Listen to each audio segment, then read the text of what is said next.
Porque o que é uma redação? Começou a aula. O que é uma dissertação? A dissertação é a ação de dissertar. Você vai escrever. A dissertação é um exercício de convencimento. Dissertação, ela é um exercício de convencimento. Convencimento. Você vai convencer alguém de alguma coisa. Você vai convencer quem? O leitor. Do quê? Quem me responde? Você vai convencer o leitor. Do quê? Como é que chama isso na redação? Quem falou? Como é que chama isso na redação? Mas com T. Tese. Você vai convencer o leitor da sua tese. Então, a dissertação é um exercício de convencimento. Você vai convencer quem? O leitor. Do quê? Da sua tese. Se você não conseguir sustentar a sua tese, talvez a sua tese seja furada. Você precisa ter condição de sustentar a sua tese. Essa é a brincadeira do Enem. Bom, é claro, né? Como é que você vai fazer isso? Tudo na vida tem começo, meio e fim. Tudo na vida tem começo, meio e fim. A sua vida tem começo, meio e fim.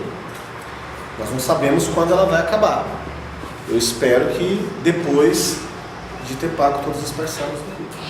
Bem depois. Muitos anos depois. Muitos anos depois. Tá. Sacanagem, você já pagou a vista. Morre não, fica aí. Então, você não sabe quando vai acabar, mas veja bem. O seu ano letivo. Terceiro que dá no terceiro colegial. O terceiro começa, chega nas férias de julho, meio, chega lá no dezembro, fim. O curso do Enem, hoje é começo, daqui 50 dias, meio, dia 22 de outubro, 23 de outubro, fim. É assim. Você vai viajar daqui para São Paulo. Começo, Franca, o que fica no meio ali? Sei lá, Pirassununga, um pouco para frente, meio, Campinas, São Paulo, fim. Começo, meio e fim. A sua redação também. Ainda mais que você quer convencer alguém de alguma coisa. Você não vai chegar com os dois pés no peito do cara. Você vai introduzir o assunto. Então você vai colocar o assunto para a pessoa. Depois que você colocou o assunto, você vai falar o que você pensa sobre ele, sobre esse assunto. E vai mostrar com argumentos por que você pensa aquilo. E por fim conclui, indicando um rumo do leitor. Indicando um rumo para o problema que você criou. Porque se você criou o problema, espera-se de você a solução. Essa é a dinâmica de uma dissertação. Então veja bem. Introdução.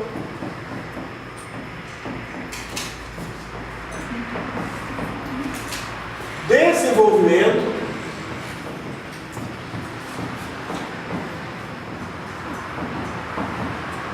Conclusão.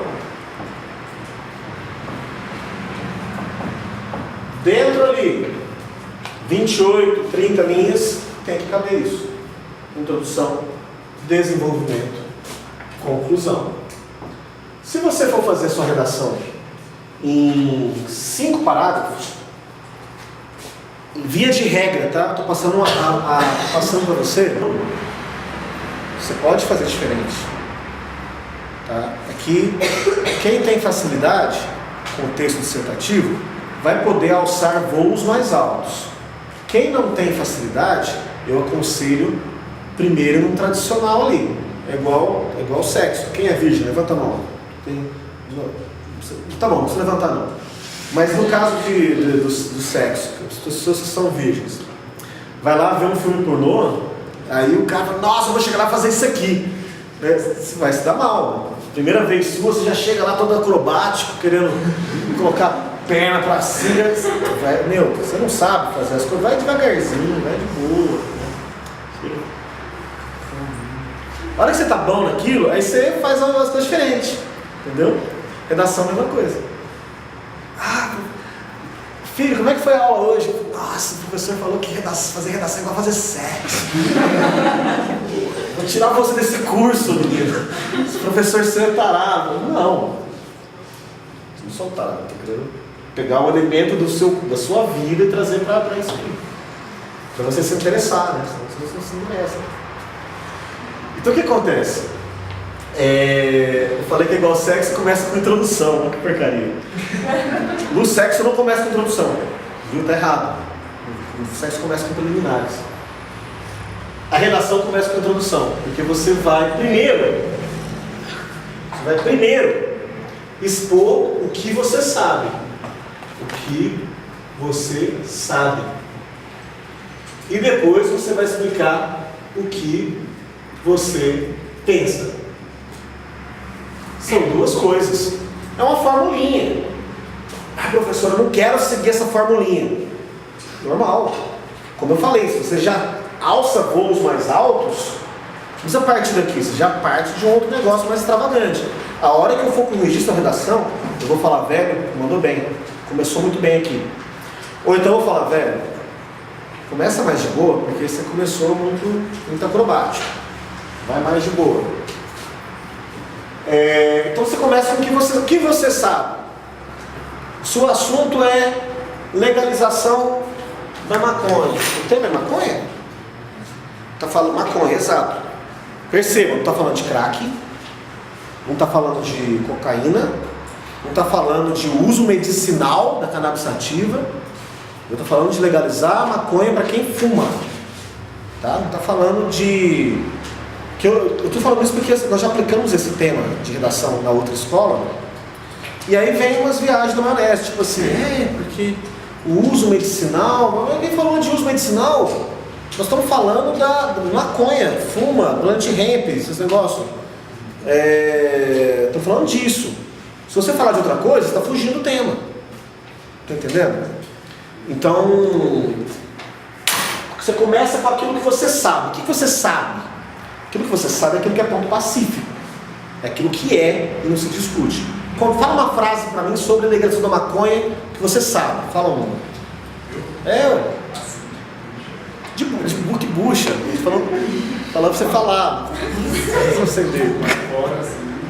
Quer ver? Eu tô brincando com você. Fala você. Você. Fala uma frase para mim. Vamos lá. Eu ganhei o título na faculdade de pior imitador de Silvio Santos. Que tinha. Eu adorei. Eu fiquei imitando para sempre. Fala para mim. Uma frase. Sobre o que você sabe sobre a legalização da maconha. Fala uma frase. Pão. Se eu tiver cortes de maconha, eu vou acima da quantidade permitida, eu sou preso. Perfeito. Isso é uma coisa que ela sabe. Tá errado? Tá certo? Tá certo, porque não tem como... O que você acha? Eu acho errado. O que você acha? Eu acho certo. Primeiro é o que você sabe, depois é o que você acha. Porque o que você sabe é a chave da introdução.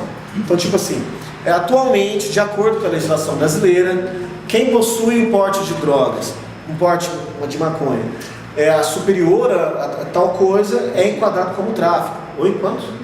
20 gramas é enquadrado como tráfico. Então, você introduziu o assunto.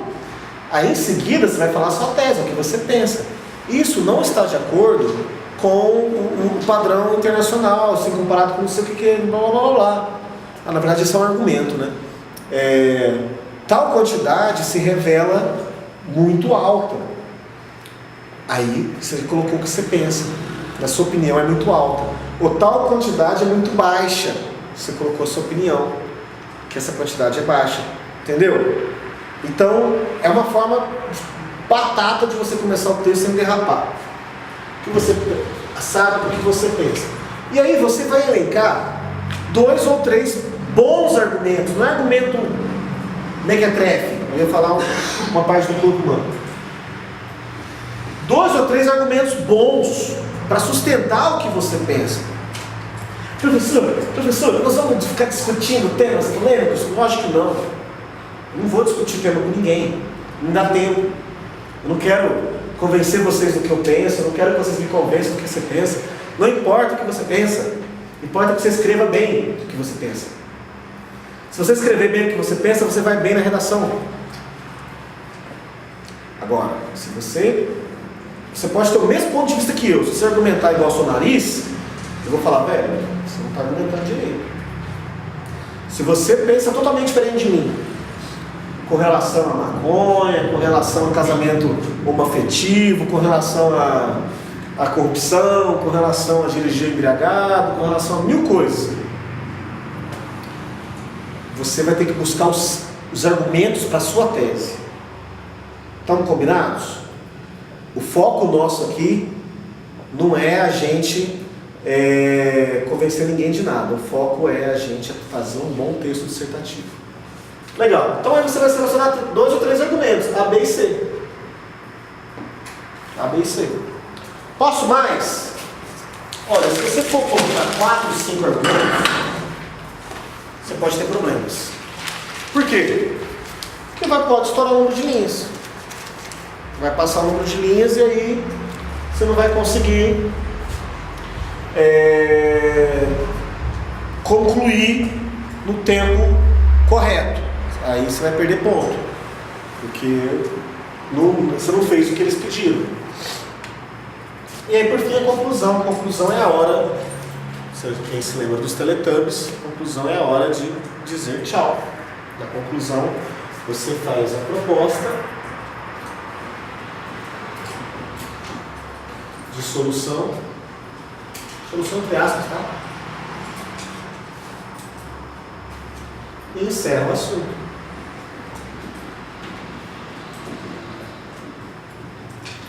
Essa é a formulinha da redação. Eu gosto de fazer o seguinte. Eu sou escritor, eu escrevo na revista Enfoque, escrevo no Jornal Comércio da Franca, tenho um livro publicado. Recentemente teve um concurso, teve a Feira do Livro de Ribeirão Preto.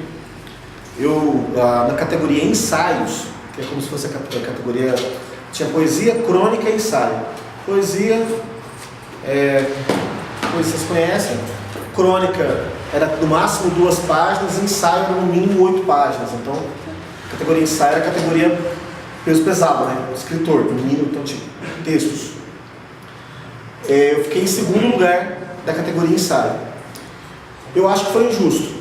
Eu não li o primeiro, mas eu acho que o meu era melhor do que o primeiro. Então, mas eu fiquei muito feliz de ter ganhado. Ganho tablet, ganha livro, ganho currículo, né? A Feira do Livro de Ribeirão Preto ela tem expressão nacional. Então, como eu sou escritor, o que acontece? Eu tenho uma dica infalível para você saber se seu texto presta. Qual que é a dica infalível? Você escreve e põe na gaveta. Hoje em dia, você não usa gaveta, né? Você coloca numa pastinha lá do seu desktop. Depois de 7 dias, você lê de novo. Se você continuar achando legal, o que você faz? Põe na gaveta de novo.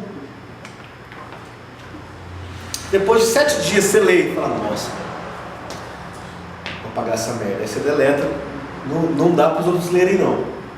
Mas depois de 7 dias de novo, você lê e achar legal, seu texto é bom. É porque você vai ter um público que vai se identificar com aquilo, vão te mandar e-mail, vão comentar no Facebook, vão entender aquela produção sua como sendo uma produção de alguma relevância. Isso é interessante, isso para quem escreve é legal. Você pode fazer isso no Enem? Não tem jeito. No Enem você vai chegar lá, você vai ter 5 horas no dia. Então o que você vai ter que fazer? Isso é meu conselho. Meu conselho. A melhor coisa é você fazer provas do Enem, porque se você... Alguém vai prestar vestibular mediano como treineiro, essas coisas? Não? Vai prestar? Muito bom. Você também? Você está só coçando o cabelo. Bem. Você me confundiu. Brincadeira. Quem presta bem do ano é muito bom, treineiros, é muito bom. Por quê? Porque você vai ter noção de como você rende mais. Então, como você rende mais? É chegar, sentar, fazer a redação, depois resolver o resto? Ou é chegar, resolver tudo e na última hora fazer a redação? Eu conheço gente que chega, faz todas as matérias que ela domina, que ela tem facilidade. No caso do Enem não é matéria, vai fazer todas as questões que ela tem facilidade, que tem dificuldade, ela pula, faz a redação e depois vai fazendo as que ela tem dificuldade. Como é que é o seu jeito? Se você nunca fez, você não sabe. Então eu te aconselho, além dos simulados que a gente passa para vocês, você pegar um domingo e fazer isso aqui, marcar no relógio 5 horinhas, pegar a prova do Enem de qualquer ano que você não tinha feito, que você não tenha feito ainda, fazer a prova do Enem em casa. Chegar, fazer a redação e fazer as questões. Porque você tem que sentir o drama. Você tem que saber como é que você rende mais. Em tese, você tem 1 hora para redação. Em tese. Mas você tem como fazer, e essa é a minha dica, tem como você fazer essa 1 hora ser mais tempo. Que jeito? Vou dar um exemplo bobo.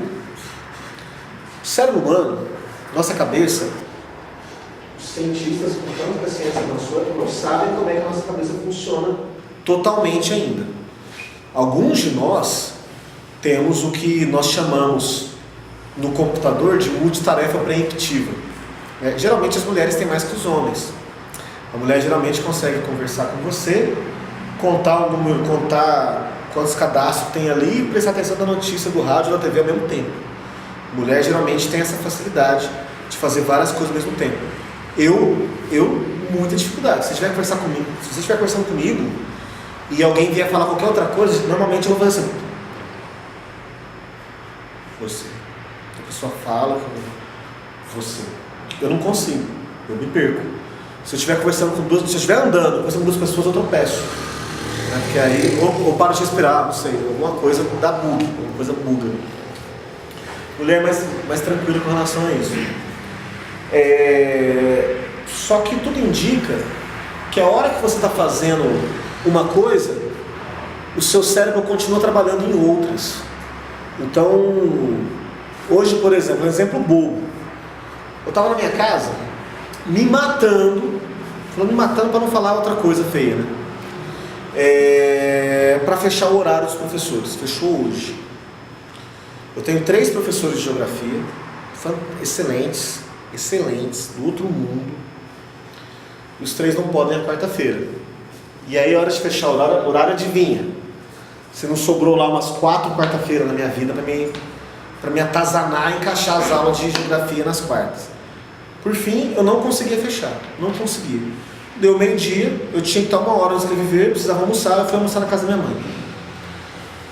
Fechei o livro, fechei tudo e falei outra coisa, mas como que significa para vocês, seja o que Deus quiser. Mas eu falei outra coisa. E fui almoçar, olhei o trânsito, olhei essa árvore, o passarinho.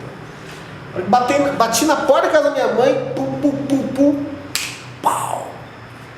Falei, nossa, cara, nem estava pensando naquilo. E se eu fizer isso e isso?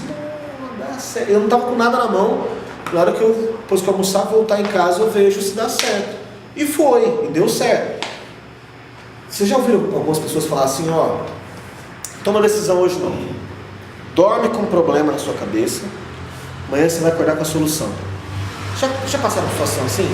De você não tomar decisão, você dormir. Você não... O que vai acontecer? No seu sonho vai aparecer alguém. Oi, fulano. Faça não sei o quê. É assim? Eu acho que não. Mas o seu subconsciente, ele continuou trabalhando naquilo de alguma maneira. E você, inconscientemente, porque os processos mentais se dão de 2 formas, conscientemente e inconscientemente. Inconscientemente você encontrou uma solução para aquilo que lhe parecia plausível naquele momento. Professor, dá para você explicar da redação do Enem? Claro, vou falar sobre a redação do Enem. Como você vai utilizar isso na redação do Enem? Aí é dica, você faz se quiser. Você chega, abriu a prova. Como é que vocês são na hora da prova? O pessoal chega, entrega lá, fala, não vira, né?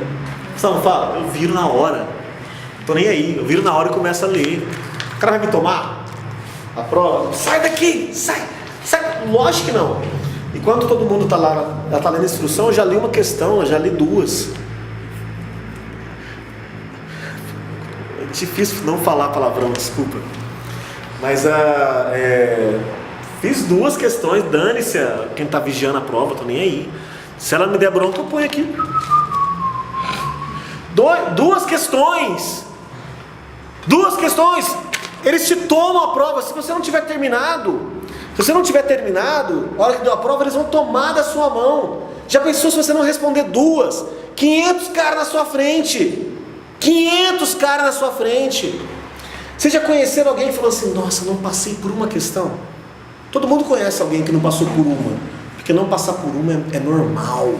A coisa mais normal do mundo é você não passar por uma. Então cada questão vale uma vida. Você não pode ficar comendo bola. Chegou ali, pá! Tá.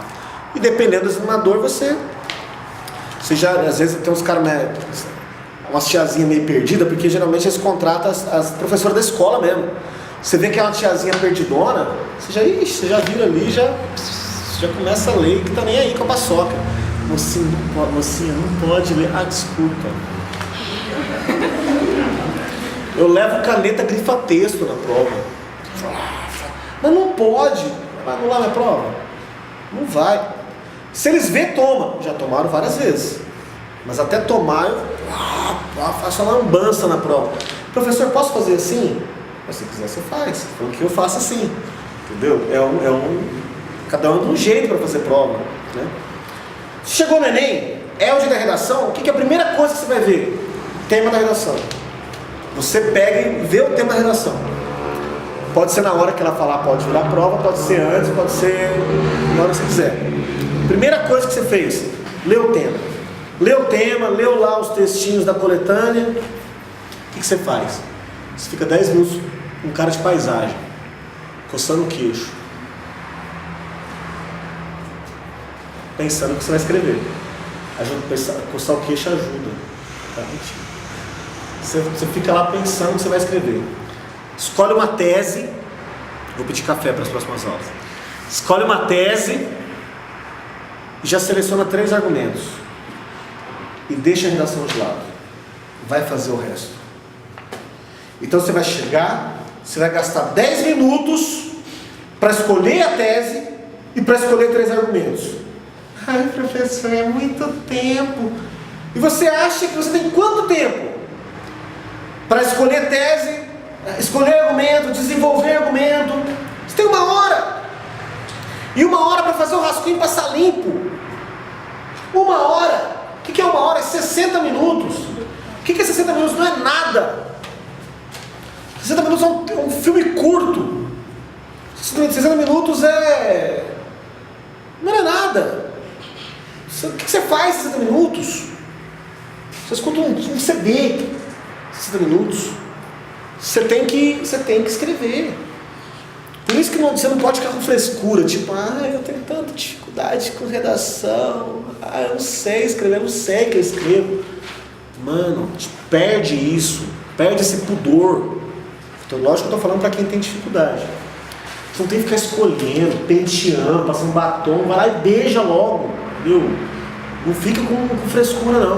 Escolheu o que é, já seleciona 3 argumentos e vai fazer a prova.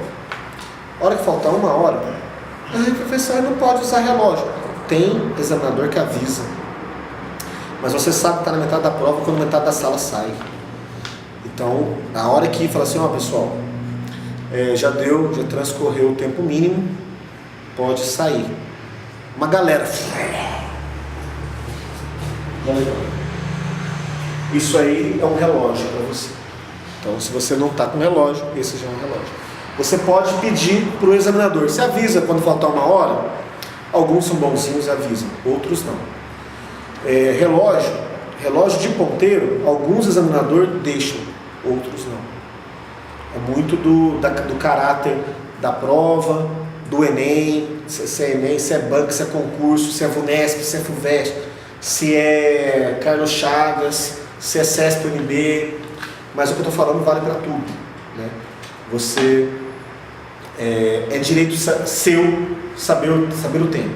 Se eles não deixarem você usar relógio, você pode perguntar as horas para o examinador, ele tem que te falar. É que tem examinador que vai chegar e falar baixinho para você, tem examinador que vai falar para a sala. Fato é que quando faltar uma hora, você não tem desculpa para perder noção do tempo, você não pode perder noção do tempo. Vocês vão fazer, no mínimo, 25 simulados até o Enem, com o reloginho na sua frente no site. No mínimo. É para você ter noção do tempo. É para você desenvolver a noção do tempo. Muita gente roda no Enem porque fica lá viajando na maionese. 10 minutos na questão, 15 minutos na questão. Ah, essa era muito difícil. Você perde 15 minutos na questão difícil e deixa de fazer 10 fáceis. Parabéns pra você, parabéns. Não pode, meu. É difícil, vai pra outra. Não pode ficar perdendo tempo. Enem é estratégia. Você vai zerar o Enem? Lógico que não, ninguém zera. Teoria de resposta ao item, vocês sabem disso, né? Você vai gabaritar o Enem? Não, ninguém gabarita. Às vezes você acertou todas, ela acertou todas, a nota vai ser diferente. Por quê? As questões têm pesos diferentes. Já ouviram falar isso? As questões têm pesos diferentes. Então você não tem que ter muito pudor, não. O Enem, ele vai... Você faz no tempo que você tem para fazer. Se você estudou, você não vai responder absurdo. Tem lá a múltipla escolha. Aí tem lá, acerta 4 distratores. 4 que querem te levar para o erro. A certa, o que eles chamam de certa, é aquela que se espera de um estudante de ensino médio. Mas existem outras certas também. Não tão certas quanto aquela. Mas ela está certa também. E existe aquela que não tem nada a ver com a paçoca. Então o cara que chutou, ele muitas vezes vai marcar aquela que não tem nada a ver com a paçoca. O cara que tem uma noçãozinha, se ele errar, tipo, se o cara que tem uma noçãozinha, geralmente ele vai naquela que o senso comum marcaria, que é uma que não está totalmente errada, mas que também não está totalmente certa. O cara que estudou, a tendência é ele marcar certo. Se ele errar, ele erra por pouco. Essa que é a grande sacada do Enem. Você não tem que ficar lá se matando 20 minutos na questão. Tem que fazer tudo. O Enem é como se fosse um campeonato de pontos corridos. Tem jogos que você perde, mas tem jogos que você sabe que vai perder, que você faz empata. Empata o jogo. Não chega no inferno da questão do cálculo estequiométrico, que você é um zero à esquerda em química. Não chega lá e fala assim, vou ficar 20 minutos aqui, vou acertar. Não, mano. Empata esse jogo e ganha os outros. Pontos corridos. Você vai pegar na média. Tanto é que os 450 pontos é na média aritmética das 4 provas. Não adianta você arrebentar em humanas. Tipo assim, se você arrebentar em humanas e mal exatas, que vale a média aritmética.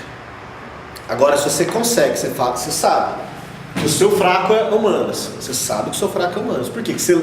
Ai, professor, eu leio e não entendo. Tem gente que é assim, não precisa levantar a mão não. O cara manja as questões, tudo, manja as questões de exato. Eu leio, não entendo. O seu fraco é humanas? Beleza. Vamos identificar seus pontos fortes. Vamos fortalecer os seus pontos fortes. Porque o seu ponto fraco, dificilmente você vai conseguir correr atrás nesse prazo. Então nós vamos ter estratégias para cada um de vocês. Por isso que se vocês fizerem os simulados, a gente tem condição de chegar para você e falar, faça isso, faça aquilo. Beleza. Então você chegou na prova, estabelece isso aqui. Tese. O que é a tese? A tese é o que você pensa sobre esse assunto.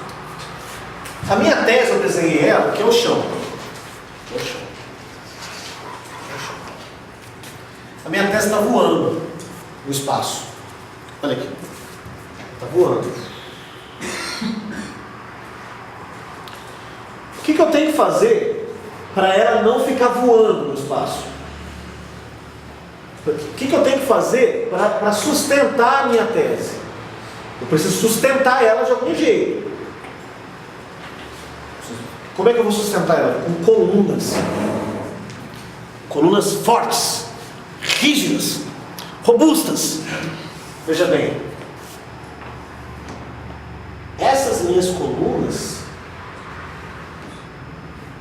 vão garantir que a minha tese não vai cair. Ela está aqui. Minha tese é essa mesma. Ela tem 2 pés fortes que vão garantir que a mesa não caia. Esses 2 pés se chamam argumento A e argumento B. São eles que sustentam a tese.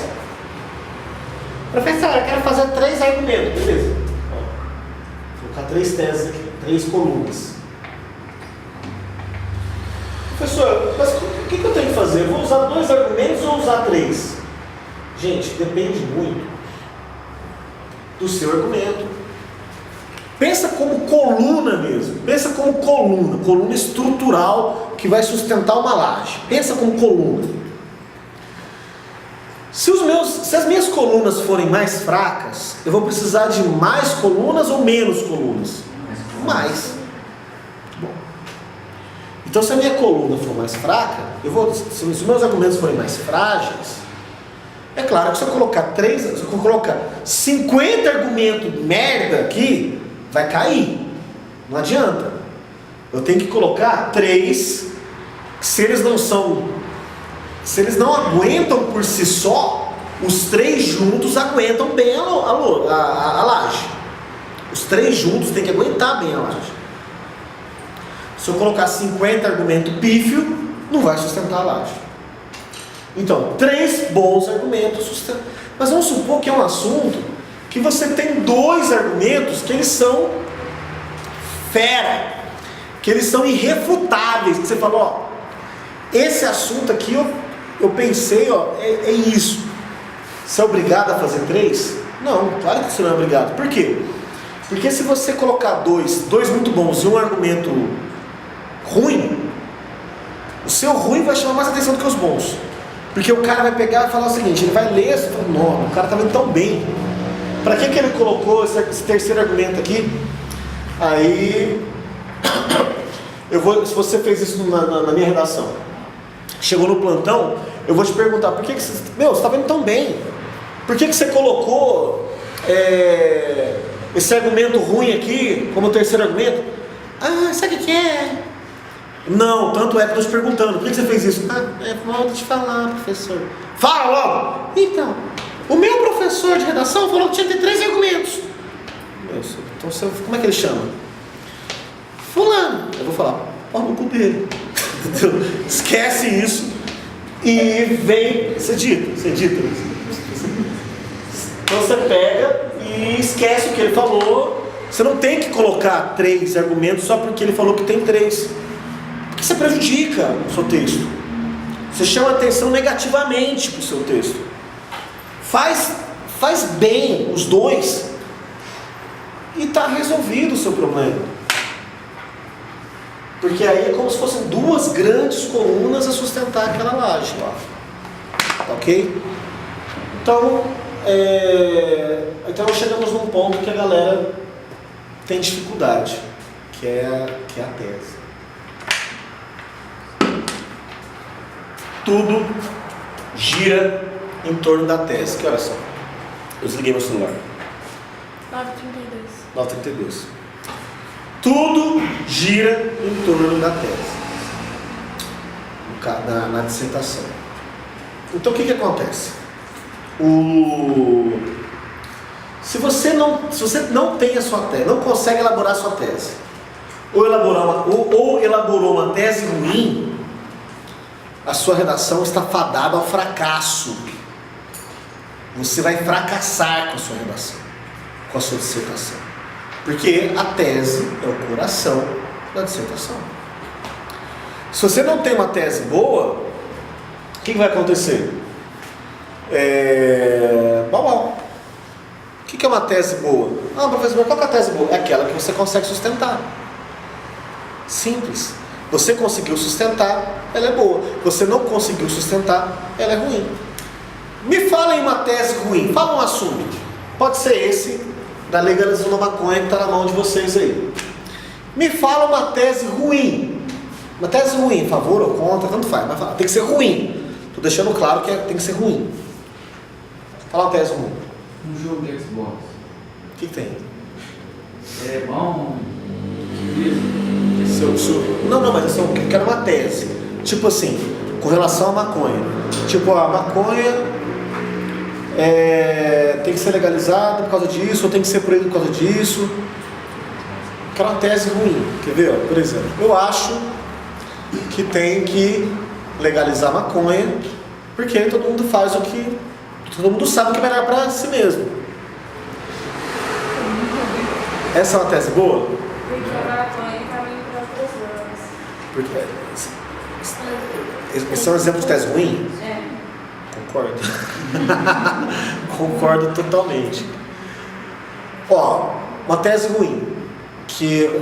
Temos duas, né? Deixa eu comentar por que essas duas teses são ruins. Por que eu falar que tem que legalizar porque cada um sabe o que é melhor para si? Por que isso não é verdade? As crianças não sabem o que é melhor para si mesmo. Por exemplo.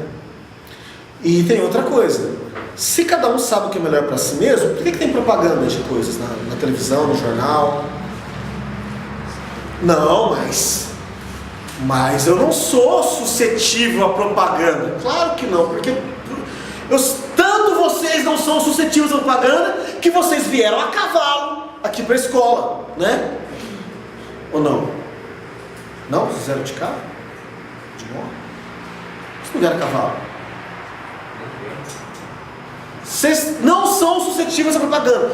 Tanto que vocês não são suscetíveis à propaganda que vocês chegam num café e ao invés de abrir um notebook, você pega e põe uma máquina de escrever. Pá! Porque você não é sensível à propaganda. Você faz o que você quiser. Pega na máquina de escrever, põe lá. É o que vocês fazem. Não. Sabe por que não? Porque existe um comportamento padrão na sociedade.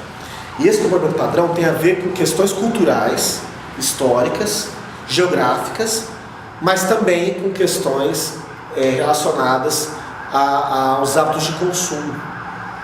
A sociedade capitalista ela condiciona padrões de comportamento através de padrões de consumo.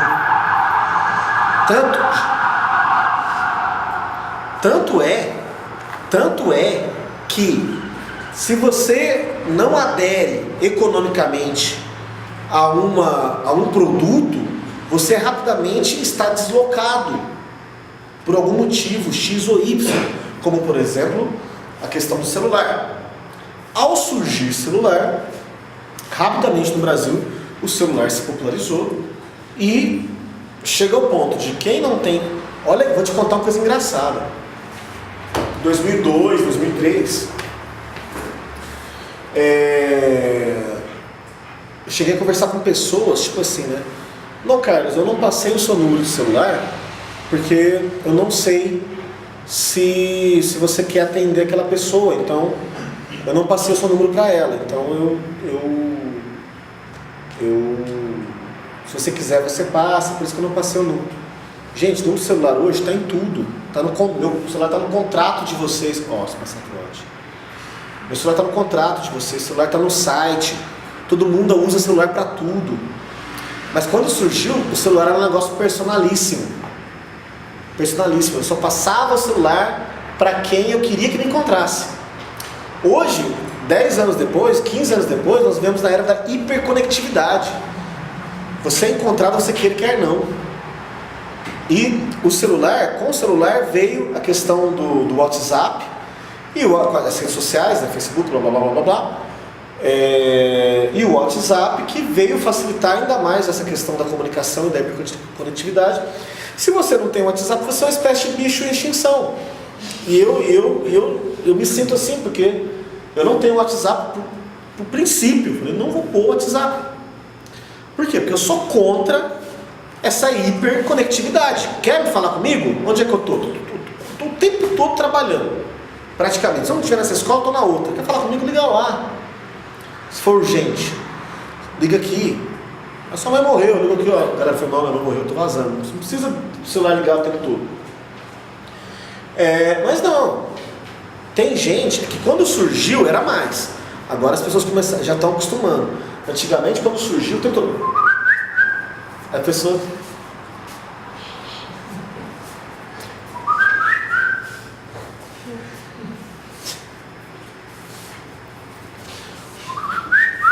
Então, para quê? Que necessidade que essa pessoa tem de receber informação de 5 em 5 minutos? E que informação é essa tão relevante que. Ô louco! Mas tem gente que é assim. Tem gente que tem que ficar o tempo conectado. Isso é eu acho muito estranho. Então eu pus o WhatsApp no computador, porque eu gosto de receber as mensagens, mas na hora que eu quiser, eu sento e recebo as mensagens. Como se fosse e-mail, como se fosse chat. Eu sempre recebo. Né? Não é a hora que você quiser falar comigo. Entendeu?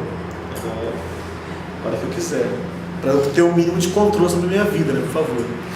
Então, o capitalismo inventou o celular, inventou o WhatsApp. E aí quem não adere, quem não compra o celular que tem acesso ao WhatsApp, a forma dele se relacionar com o mundo mudou.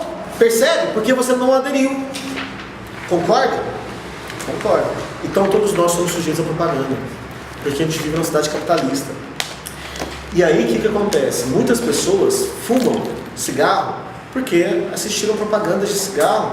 Muitas pessoas consomem bebida alcoólica porque existe propaganda de bebida alcoólica. Se as pessoas não consumissem bebida alcoólica por causa da propaganda, a Ambev, ou quem quer que seja, investiria milhões de dólares para fazer propaganda? Claro que não. Então, ao fazer propaganda, eu condiciono o padrão de consumo. Se eu fizer propaganda de maconha, eu vou vender maconha. Então não é que cada um sabe o que é bom para si. As pessoas não sabem. Se soubessem, não comeriam fast food. Se soubessem, não consumiriam gordura trans. Se soubessem, não comeria alimento orgânico. Só comeria alimento orgânico.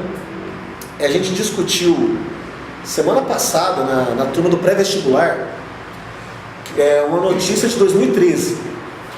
A Anvisa proibiu propaganda de alimentos gordurosos. Tem a ver com o Enem daquele ano. A Anvisa proibiu propaganda de alimentos gordurosos. Aí, todo mundo que tem alimento gorduroso, os chiquinitos da vida, as friturebas da vida, foi lá e entrou na justiça para poder fazer propaganda desses alimentos gordurosos. E aí o lobby dos caras foi forte, e a justiça contrariou a Anvisa e permitiu a propaganda desses alimentos. O que a Anvisa falava? Mano, o cara que consome isso aqui a vida inteira vai morrer de infarte. O que o capitalismo tá dando bola para quem vai morrer de infarte? Ele quer que morra mesmo, e rápido. E aí, ou seja, cada um sabe o que é melhor para si? Não sabe. Não sabe o que é melhor para si. As pessoas, inclusive os alimentos transgênicos, até pouco tempo atrás você comprava o óleo de soja, que não existe óleo de soja no Brasil que não seja transgênico, porque a Monsanto comprou tudo e é tudo semente transgênica. O óleo de soja, ele tinha lá aquele T amarelo de transgênico. Conseguiram aprovar lá no Congresso, ao vísceras a Eduardo Cunha, conseguiram aprovar que os alimentos não precisam mais constar que é transgênico mais. Não precisa mais. Ou seja, você vai lá, compra, não é transgênico, não tem o Tzinho. Né? Margarina. Você sabe o que é margarina? Margarina foi um negócio, uma gordura vegetal, inventada para alimentação de aves, gansos, se não me engano. Parece que é a diferença de uma molécula para o plástico. Vocês passam no pão. Eu não passo, porque coisa nojenta. Vocês passam. Alguns de vocês passam, tenho certeza. Então, se a gente não sabe o que é bom pra gente, a gente faz o que a propaganda manda. Então, é complicado. Então, esse argumento é furado. É um argumento que não se sustenta. Mas eu penso isso. É só isso que você pensa? Você não pensa outra coisa? Se você pensa outra coisa, selecione uma das coisas que você pensa que você consegue sustentar, porque esse argumento é ruim. A droga a maconha é porta de entrada para outras drogas. Por que é um argumento furado?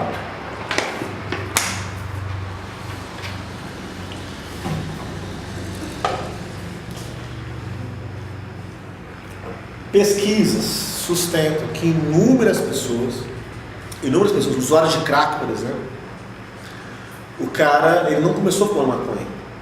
A pessoa é levada ao crack, por exemplo, por outros motivos. O crack é um negócio terrível mesmo. E não existe uma gradação assim, tipo, o cara, festa de aniversário do irmão mais velho, tomou uma cervejinha do pai, aí começou a tomar cerveja, aí começou a tomar pinga, aí começou a tomar vodka, aí começou a fumar maconha, aí começou a cheirar cocaína, aí começou a fumar crack, não existe isso. Não existe uma hierarquia. Tipo, você chega lá no traficante, oi, vim comprar tóxico. Eu adoro quem fala tóxico. Vim comprar tóxicos. Que estágio você está? Eu já estou há 10 meses na maconha. Eu queria passar para cocaína. Não, fica mais 3 meses na maconha, por favor. Vai. É uma escadinha, você não pode ir avançando o sinal. Não existe uma gradação. Tem pessoas que fumam maconha a vida inteira e jamais experimentaram outra droga. Porque o efeito psicotrópico é completamente diferente. O efeito da maconha é um efeito de relaxamento. O efeito da cocaína, por exemplo, é um efeito de excitação. O cara que fuma maconha,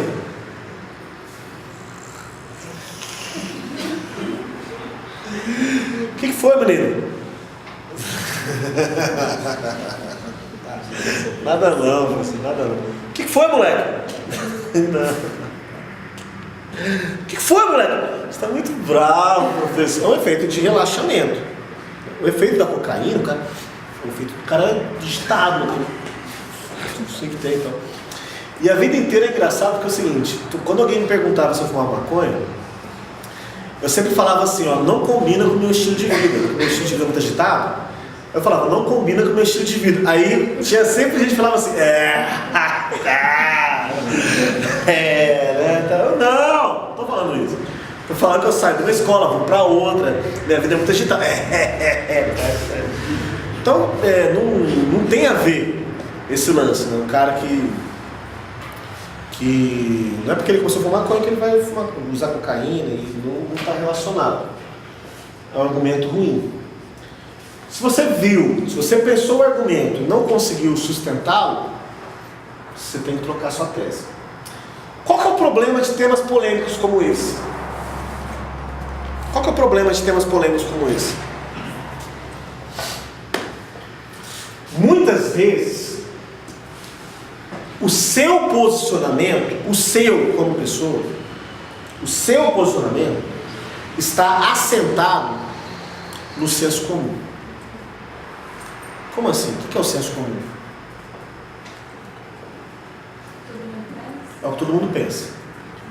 Mas ele tem... O senso comum, ele é um conhecimento profundo? Não. O senso comum é um conhecimento raso. Ele tem a profundidade de um espelho d'água. O que é o espelho d'água? É um negócio rasinho. Então, por exemplo, eu gosto, com relação ao assunto corrupção, é ponto pacífico hoje você falar para poder melhorar o país, para poder mudar o país, as leis do país. É ponto pacífico hoje, o pessoal fala, ponto pacífico assim, a maioria das pessoas, né? Não, tem que tirar esse presidente, tem que tirar a Dilma, tem que fazer o impeachment. Então, muitas pessoas que eu vou conversar e que eu vou discutir, a pessoa fala isso. Ela fala, legal, tem que tirar. Se não está em aula, eu falo, beleza, é isso mesmo. Se está em aula, eu falo, você vai pôr isso na redação? Porque se for, nós temos um problema. Porque o fato de você tirar um presidente, colocar outro presidente, não vai garantir nada no processo democrático ou na melhoria das condições administrativas do país e sei lá o quê. Não vai. Por que não, professor? Não, peraí, vamos por partes, né? Quando que aconteceu isso no Brasil? Posso dar um exemplo bobo, né? Que é o exemplo do Collor, que ele foi um presidente, sofreu um processo de impeachment. Na verdade, ele renunciou antes de ser impeachmentado, né? Ficou 8 anos inelegível, voltou como candidato, se elegeu senador pelo estado de Alagoas, está lá de novo em Brasília e ontem envolvido novamente em escândalo de corrupção. Então, tipo, você realmente acredita que se existe corrupção e se ela está envolvida, ou quem quer que seja, é só uma troca de nomes ali que vai resolver? Eu espero que você não pense isso. Porque se você for pensar isso e tentar sustentar isso como uma tese, você vai ter dificuldade para sustentar. Porque existem pontos de vista mais robustos. Independente de quem você vota, independente se você vota. Existem pontos de vista mais robustos que merecem uma atenção maior da sua parte. Tudo bem a sua mãe lá na cozinha falar qualquer coisa, mas você precisa aprender, quem não sabe, lógico, alguns de vocês sabem, a sustentar pontos de vista. Dá um intervalo da fábrica, na hora do almoço, você vai lá para fora, todo mundo está conversando, cada um fala uma coisa. E as pessoas acostumaram a dar uma opinião, e aí eu dou uma opinião, aí ela dá uma opinião, aí ela dá uma opinião, aí ele dá uma opinião, todo mundo deu opinião. Conversa de doido. Não é assim às vezes? Cada um fala o que pensa, porque nós somos tão carentes e egocêntricos que a gente não escuta a opinião do outro, a gente se importa em falar a nossa. Então a gente pega e... Não, eu penso o contrário, eu penso assim, assim, sabe? A gente está muito preparado em dar opinião. Aí se alguém questiona a sua opinião, a primeira reação nossa, normalmente, é ficar bravo. Porque você está questionando a minha opinião. E aí, muitas vezes, a discussão acaba assim, sei lá, eu penso assim. Eu penso assim. Eu acho que tem bandido bom e bandido morto. Mas tem que matar mesmo. Tem que matar.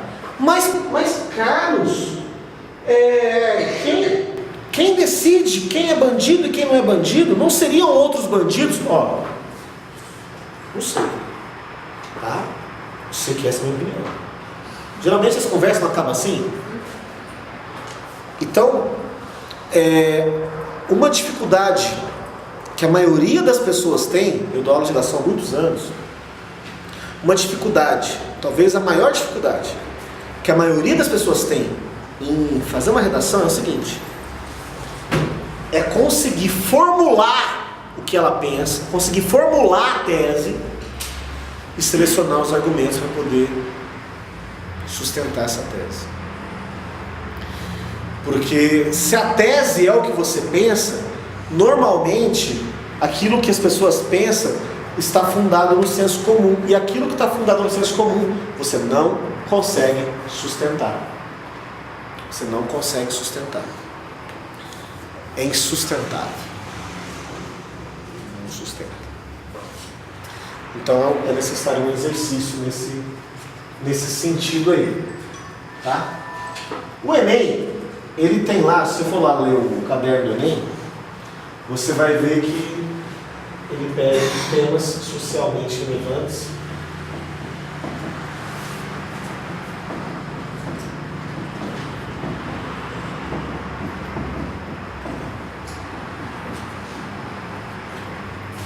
Aspectos culturais,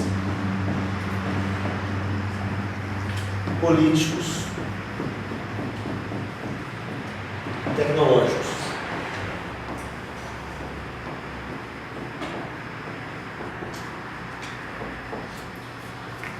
O que acontece? A redação ela pode envolver qualquer uma dessas 4. Então, de repente, a redação ela é um lance mais voltado para a tecnologia, ou alguma coisa mais relacionada à questão cultural. O WhatsApp é um assunto interessante de ser cobrado, porque, veja bem, você consegue fazer conexão sobre esse assunto do WhatsApp com relação à sociedade? Consegue puxar um link? Com relação à cultura? Política? De alguma forma? Tecnologia? Demais, né? Então, de repente, se você se esses são os 4 eixos temáticos possíveis da redação, se de repente você faz uma redação que envolve 2, 3 desses eixos, a sua redação está chuchu. O cara vai falar, olha, esse moleque aqui leu a proposta do Enem, ele leu o caderninho, esse menino é bom. Agora você não pode tentar inventar a roda, né? Então, é um assunto que não tem nada a ver com tecnologia. E você tenta enfiar um item tecnológico ali só para fazer graça, você vai, aquela história de dar bom de que quem fala demais acaba dando um bom dia a cavalo. A pessoa não vai conseguir desenvolver e vai se perder. O que pode falar com relação ao WhatsApp? Teve um tema de redação, não sei se vou passar para vocês. Mas foi um tema de redação da FUVEST, que há 2 anos atrás, se não me engano. Eu acho que eu não sei. Era assim, que de acordo com algumas pesquisas que eles citam lá, uma a cada cinco pessoas tiveram desavenças reais, aliás, tiveram desavenças com amigos reais por conta de desavença nas redes sociais. Então, tipo assim, 1 a cada 5 pessoas entrevistadas brigou com a pessoa no Facebook e acabou prejudicando a relação real dela. Alguém viu esse tema de redação? Alguém já tinha visto, por acaso? Não? É um assunto meio nada a ver. Eu esperava um assunto polêmico. Às vezes é um assunto assim que cai. Você acha que vai chegar lá achando que vai cair um negócio. Aí cai um assunto bunda desse. Assim. O que você tem que fazer? Você tem que fazer bem. Você tem que, não é porque o assunto é ruim que você não vai falar bem ele. Esse das redes sociais é um excelente assunto para você tratar aspectos sociais, culturais, políticos, tecnológicos. Envolve tudo. Porque o que é política? As pessoas acham que política é só cara engravatado que sai candidato e é prefeito, vereador, deputado. Isso é política? O que é política? Você obedeceu os lábios, agora responde. Por quê? Ué, você se preparou para responder? Foi assim, o que é política? Você ia falar, mas você mudou de ideia. Não. Veio. Não. Política vem de qual idioma? Latim, Hã? Latim, não sei. Quase. Exato. Antiguidade clássica, né? Você tem lá Grécia e Roma. Grande parte das nossas palavras vieram ou da Grécia ou do latim. Então, chamaram a atenção mais especificamente da palavra política.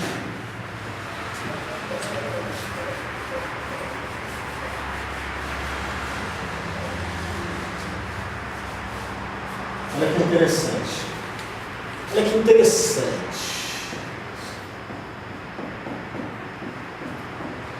Olha que interessante. Deixa eu ver alguém.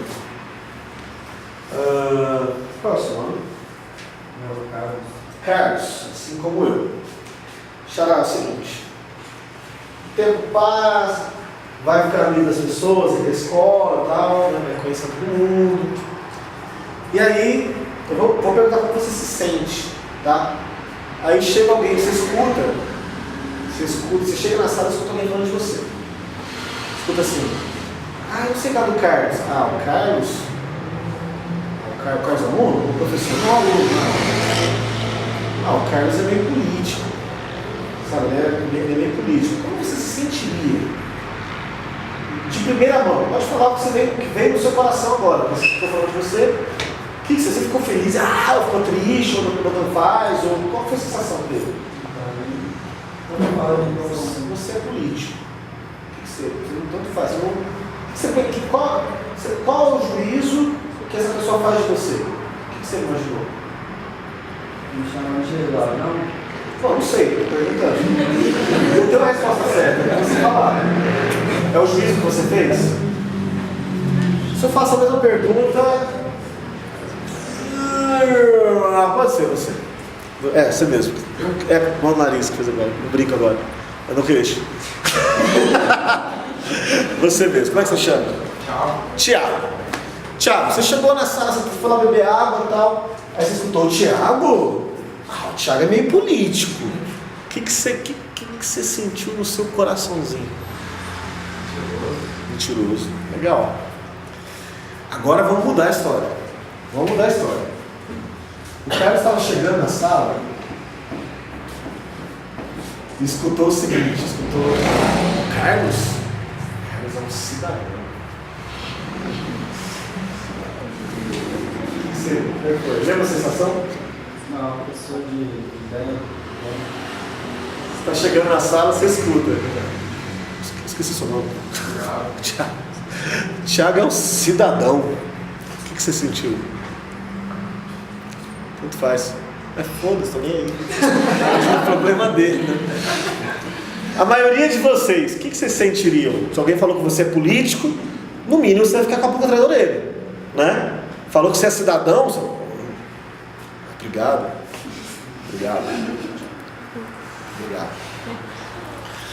Por quê?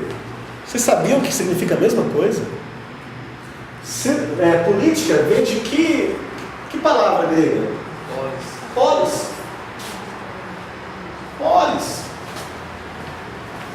Polis grega.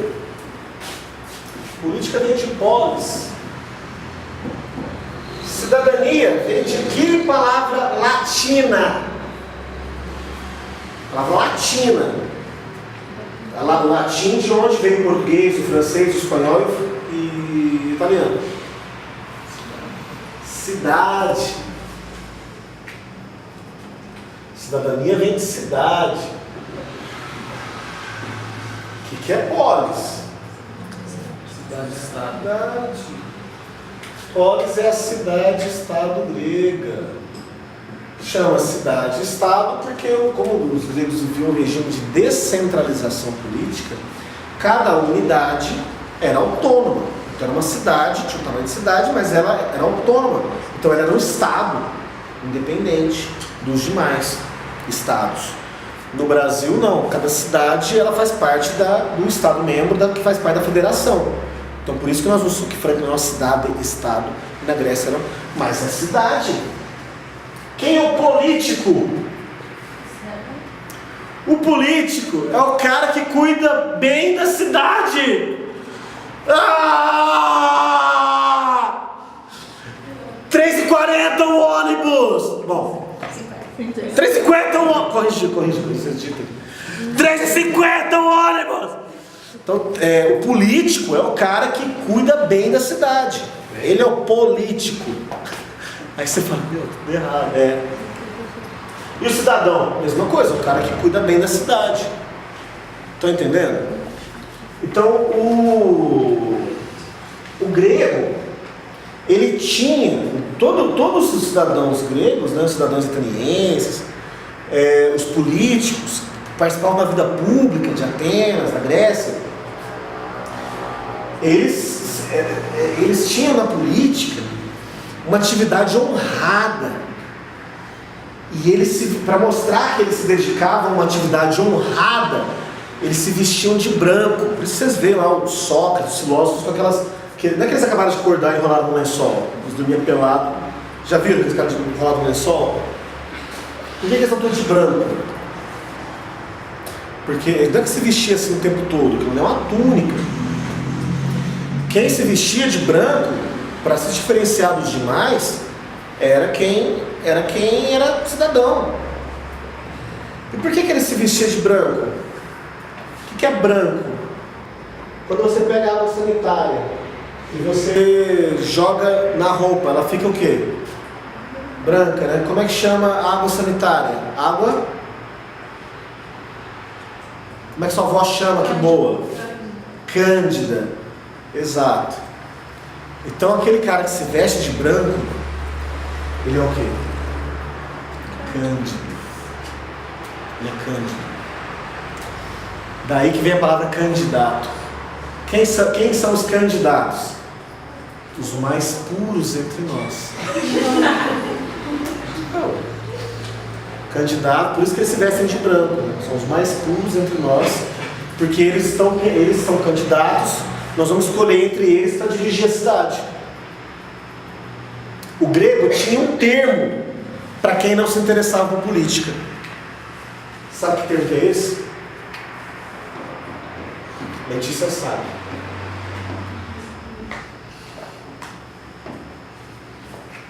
Idiotas.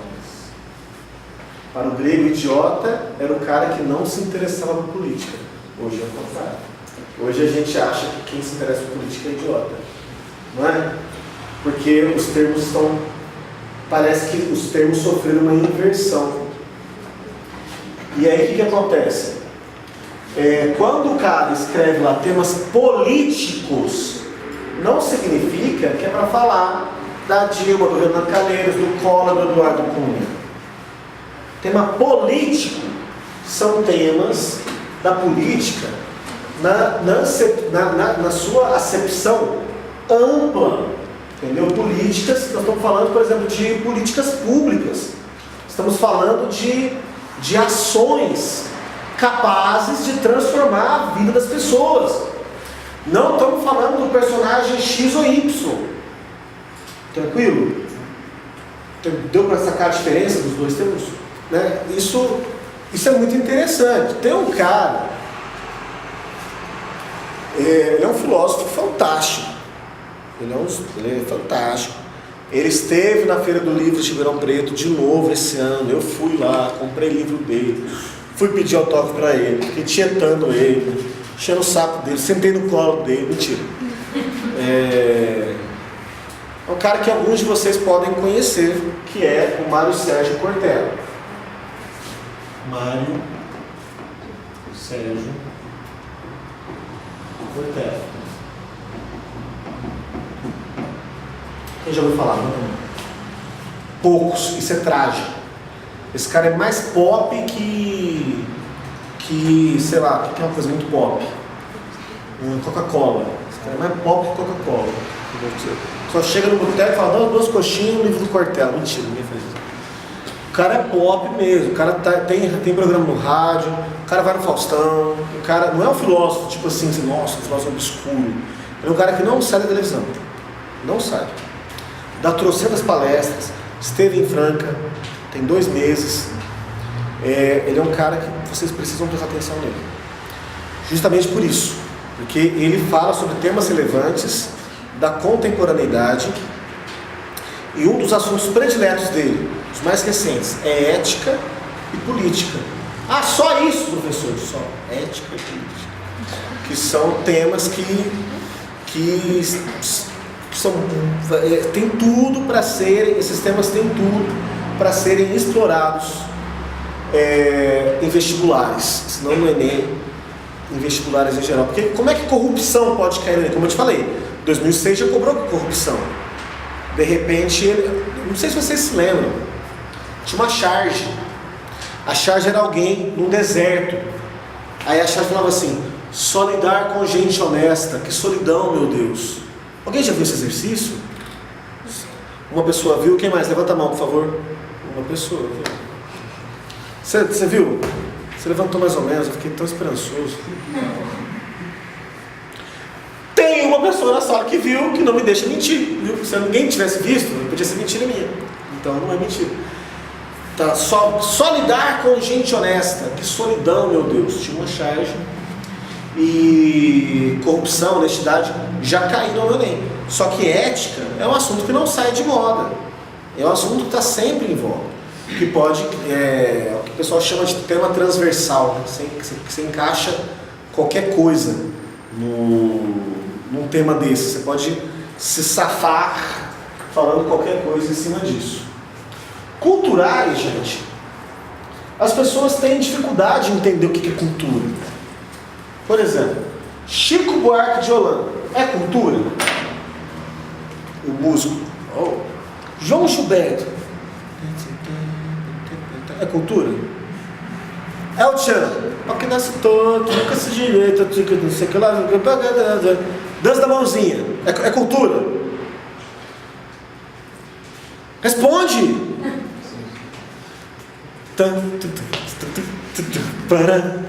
É cultura? Responde! Tudo é cultura. Tudo. Professor, até o quê? Até o Ludmilla. Eu não conheço, como é que é? Ah, Dança ali pra gente. Até o funk mais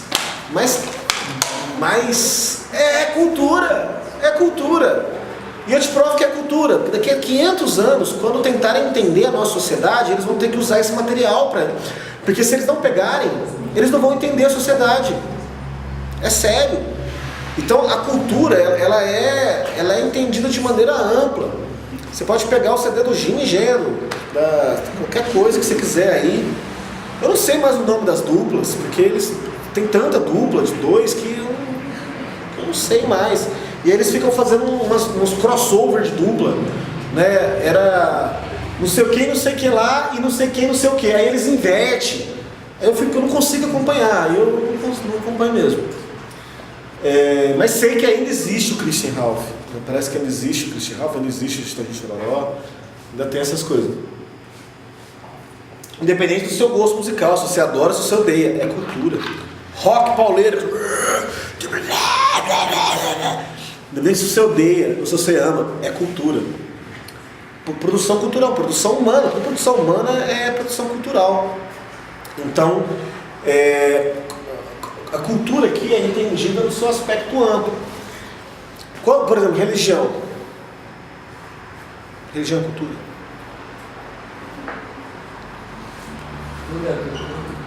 Tudo é cultura, religião é cultura. Tanto é que é o seguinte, para o judeu existe o hábito da circuncisão. Vocês flagram? Circuncisão, que é cortar aquela pele do prepúcio do Bilal, né? Tem o Bilal, tem a pelinha. As meninas que nunca viram, que não tem irmão em casa, nunca saiu com o menino, tem vídeos na internet, tem sites que mostram isso, RedTube. Brincadeira. Existe uma pele, né, que é o prepúcio. O judeu corta aquilo, mano. Alguém é judeu na sala? Ainda bem, cara. O dia que eu encontrar um judeu na sala, eu falo, mostra o Bilal pra tu. Uma vez eu encontrei uma menina judia, não teve graça. Não teve graça, eu sou judia, né? Graça tem, que moleque judeu. Né? Você é judeu? Prova que você é judeu. Então o judeu, ele corta o prepúcio. Por que ele corta o prepúcio? Na cabeça dele, porque a religião dele manda. Mas por que a religião dele manda? Porque é uma questão de higiene. Né? Imagina, lá no meio do deserto, sem água para você lavar nada, né? Nem lavar a boca, nem não tem água. Então o cara não lava o Freud, não lava o Bilal, não tem jeito. O que acontece quando você não lava o Bilal?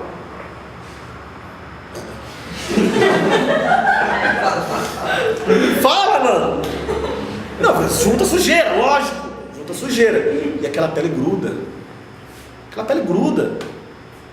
Aí já ouviu falar de alguém que teve que operar de fimose? A pele grudou. Tem gente que ela nunca soltou. Meu filho, o Heitor, tem 1 ano e meio. E a pelinha dele tá lá. Aí eu tenho que ter a função desagradável, né? De na hora que for trocar a fralda dele, ir lá, ficar puxando o Bilal do cara, pra ver se solta a porcaria da pele e não tem que operar o cara. Normal. Quando ele for moleque, quando ele for grande, isso é por você ter nascido com o Bilal preso na pelinha. Enfim. Aí, por questões culturais, eles desenvolveram esse hábito da circuncisão e depois se tornou um dogma da religião deles, e até hoje existe água, o judeu tem que circuncisar. É a mesma razão que os povos árabes, e os povos, e os judeus, e os primeiros cristãos também não consumiam carne de porco. Por quê? Por conta, isso já foi questão de vestibular. São questões culturais. As religiões são manifestações culturais que adotam hábitos que vão se manter ou que não vão se manter com o passar do tempo. Tá ok? Bom, nós falamos em linhas gerais do que é a tese, do que é a introdução, do que é o desenvolvimento, do que é a conclusão. Falamos o que os caras querem ouvir na sua redação e falamos outros assuntos variados sobre esse tema e sobre outros temas. Eu preciso que vocês façam. Qual que é o prazo para você me entregar? O prazo o ideal seria até sábado. Nas outras semanas, o prazo será até sábado. Como hoje nós estamos começando na quarta, você não precisa e não vai ter aula no sábado, você não precisa trazer até sábado. Você vai trazer segunda. Por quê? Porque na segunda-feira já vai ter outro tema lá para você fazer. Você tem que entregar na segunda, porque eu vou ter uma semana para corrigir sua redação e você vai marcar o plantão de redação, que não será o próximo sábado, será no outro, porque eu só vou te trazer a nota e aí só depois que você souber a sua nota que você vai marcar um plantão ou não. Aqueles que conseguirem mais de 500 pontos, marcam o plantão se quiser. Aqueles que conseguirem menos, precisa marcar o plantão comigo.